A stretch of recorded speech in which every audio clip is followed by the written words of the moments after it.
Hello, my name is Jarrod, and today I'm going to be doing my project. I'm going to be talking about the band Metallica, and more specifically their 1988 hit entitled One.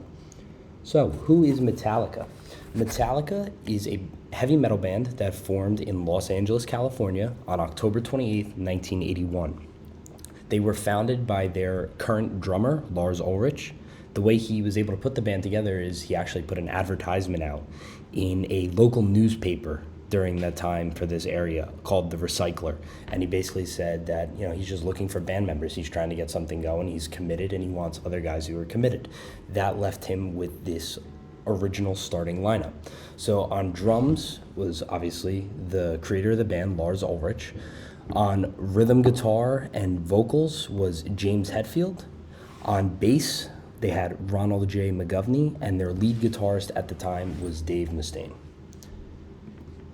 Evolution of the band. So the starting lineup that Lars was able to pull together was not the band that everyone knew to become Metallica. They went through a little bit of growing pains, not as much as some other bands have, but they had their changes. So the first person to leave Metallica was Ronald J. McGovney, their bass player. He quit the band, and this was largely in part due to the conflicts he had with the lead guitarist at the time, Dave Mustaine. They never really got along quite well. Dave had some problems with drugs and alcohol during this period of his life, pretty severe problems, and this sparked a lot of argument between the two. But on top of this, McGovney always felt like he was an outsider in the band. He feels he didn't get the credit he deserved in songwriting and such. So ultimately that led to him leaving the band in 1982. The next year, Dave Mustaine was fired from Metallica due to his addiction to drugs and alcohol just becoming an overwhelming problem. He wasn't showing up to rehearsals, he wasn't devoting himself to songwriting, and the list goes on. Ultimately, he was fired. So Metallica had to look to replace both their lead guitarist, who was a frontman, and their lead bass player. So they turned to Kirk Hammett. Kirk Hammett was the replacement for Dave Mustaine on lead guitar. The way they were able to find him is he was playing in the opening band for their first 2 years of touring. The band name was Exodus.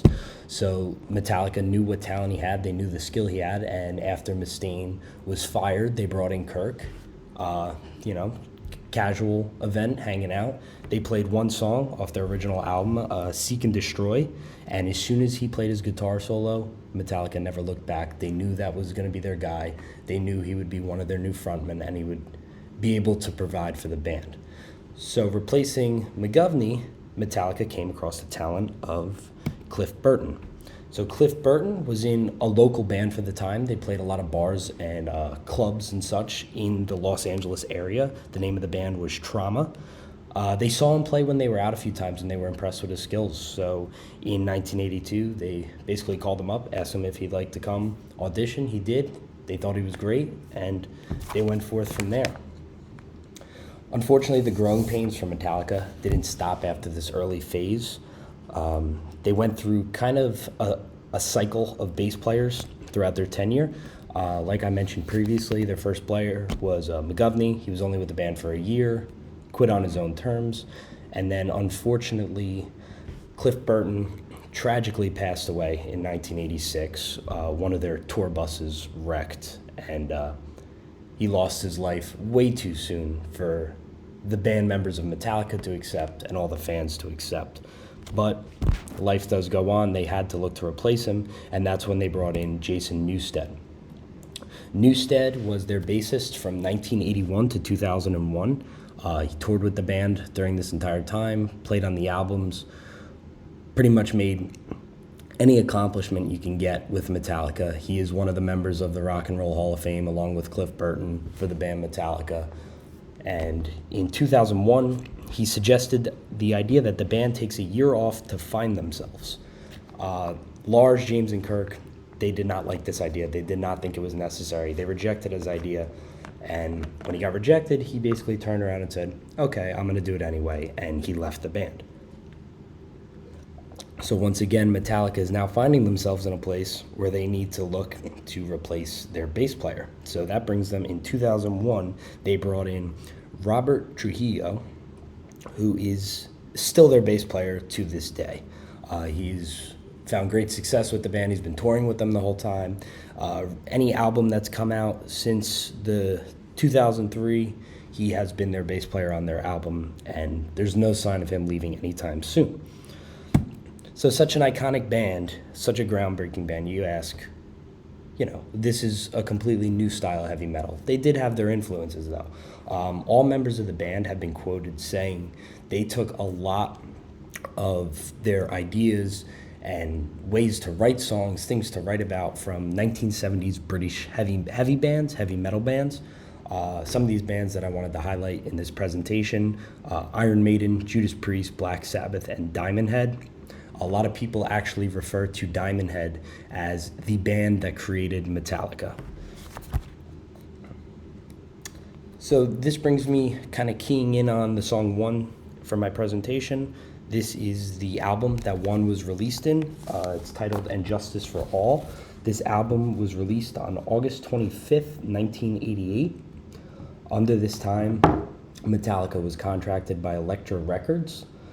They were able to record this album at One-on-One Recording Studio, which is in Los Angeles, California. And going to this recording studio, they brought in a new producer that they didn't use on their two earlier albums. His name was Flemming Rasmussen. He was the producer for this recording. This album is different, very different from what Metallica had put out before. It is known for its very aggressive complexity, fast tempo, few verse-chorus style songs. It's really a very almost free-flowing and creative album, and they're not really following like a disciplined song structure within their songs. Throughout the album, there's a lot of political and legal injustices that are heavily represented in all of the songs. Some of the main topics that you'll really find as you look through these songs, the lyrics are going to talk a lot about governmental corruption, censorship, and war.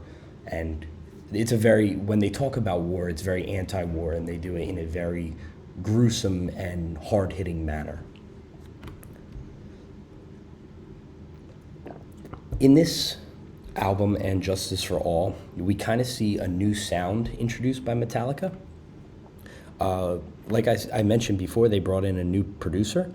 So this prompted that new sound to these Metallica songs that are noticeable. They used some very different recording techniques compared to what they used to do, regarding like room setup, which microphones they use. So the sounds are just picked up different.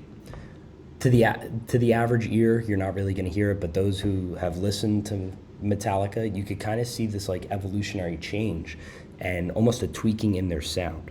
One of the biggest changes that was made with this album, and it received a lot of critique, and you don't really see Metallica repeating this in their post albums after this song, is the absence of bass guitar. When recording this, they basically made the bass guitar inaudible compared to their previous work, and Metallica was always known for having a present bass guitar sound, very heavy bass-driven beat.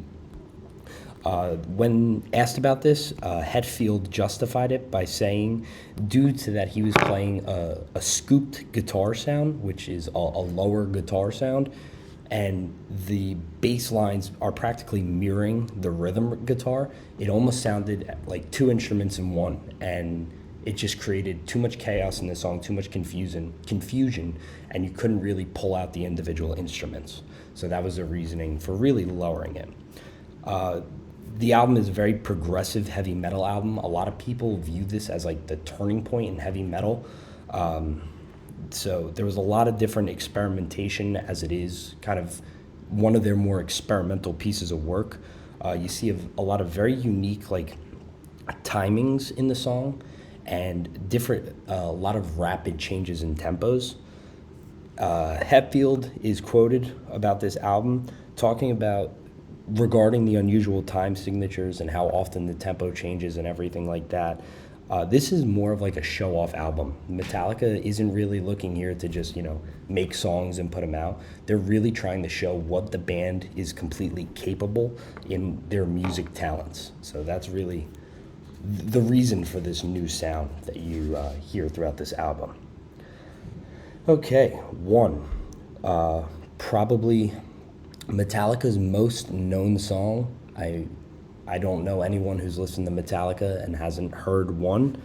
A lot of people will say, as Stairway is to Led Zeppelin, One is to Metallica. It is just their song. So the thought and original inspiration for this song came to the lead singer, James Hetfield. He was actually in a dream, and his dream, there was a person, but the person was just a brain, nothing else. They had no capabilities. All they had was thought. And this idea got in his head, and he was prompted to read the 1939 Dalton Trumbo novel, Johnny Got His Gun, which in this novel, there's a World War I fighter who got hit by a German shell, which is a highly explosive type of ammunition. And he lost both of his legs, both of his arms, and all 5 senses. And they kept him alive. They did medical experimentation on him within the novel. And as the song goes on, you see the lyrics, start to talk about this and bring it up. The soldier was practically drove to insanity because he was there helpless. He was in pain. And he actually tapped in Morse code while in the hospital. He was spelling out SOS and please kill me. So that is the main inspiration for One. So Metallica took this amazing storyline from this novel and just turned it into a song completely ahead of its time, very different from all the other heavy metal bands that were out there at the time, like Mötley Crüe, Guns N' Roses, Van Halen. One eventually earned Metallica their very first Grammy in 1990. It was the first of 9 Grammys. And so you look into this song, it has a very long extended intro, and it starts off very slow. It's almost like a calming song. And you start to see how it's representing the insanity that this soldier went through. The song begins to build and build. The tempo is changing at the same time, eventually until you get to this point where it just breaks. It boils over. Now it's like a rapid fire tempo, heavy guitar rhythms, heavy bass drum beats, and it really just builds. So looking in now to the musical elements of One.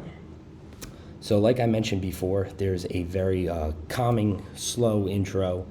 There's music concrete used in the intro, which is everyday sounds. You can hear the sounds of war and fighting, and then you can hear the dialect amongst a father and a son talking about what war is, and you can hear also the doctors in the operating room on this man who was hit by the German shell. So now I'm going to play the intro to One.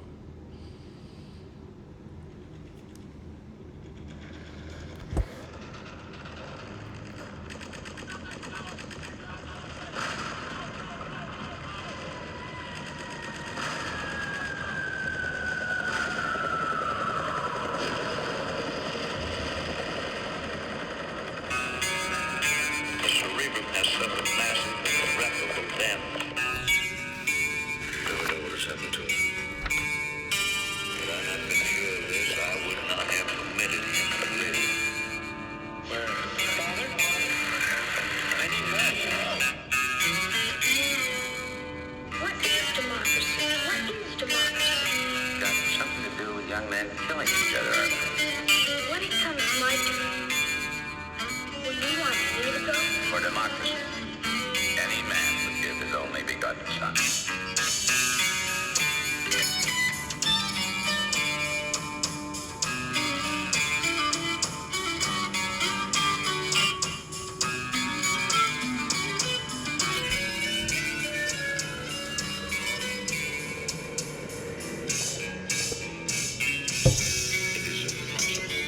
Okay, so unfortunately I'd love to play the whole intro, but due to time constraints, can't do it. I think you get the idea. So there's that slow intro. It's building. It's giving a sense of suspense, like something is going to happen. It's setting a tone. It's setting a precedent. So you have this very slow tempo guitar solo with a steady 4/4 beat bass drum going on at the same time. that is the intro to this song. After this intro, we get into the first verse, still very slow moving. You're starting to hear a little bit of anger coming from the instrumentation and the vocals, and then the first chorus. The first chorus, now we're really starting to build. It starts to get aggressive. His pitch while he's singing increases. The instrumentation picks up a little bit, and that cycle really continues until we get to the bridge. Now, the bridge is just the absolute boiling point. At this point, the patient who lost his arms, lost everything, he has reached the point of insanity. This is where he's tapping out with Morse code. He's saying, SOS, kill me now. We hear another example of music concrete when this happens. So now I'm going to play the bridge of this song.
Okay.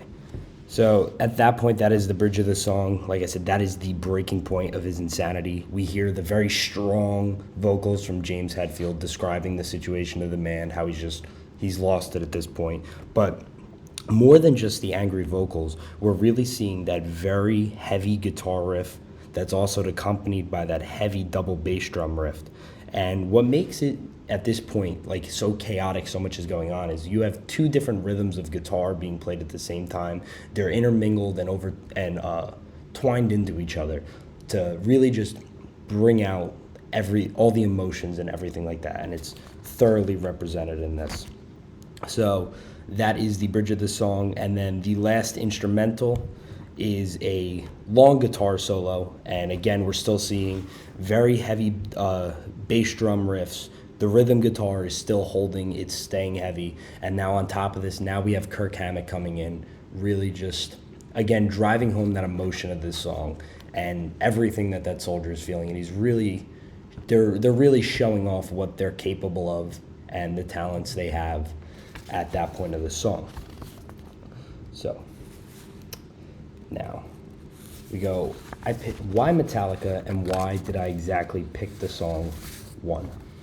So on a personal note, I picked Metallica, one of my all-time favorite bands. You know, growing up, this was a band my dad always played, and it really just sparked my interest and got me into music.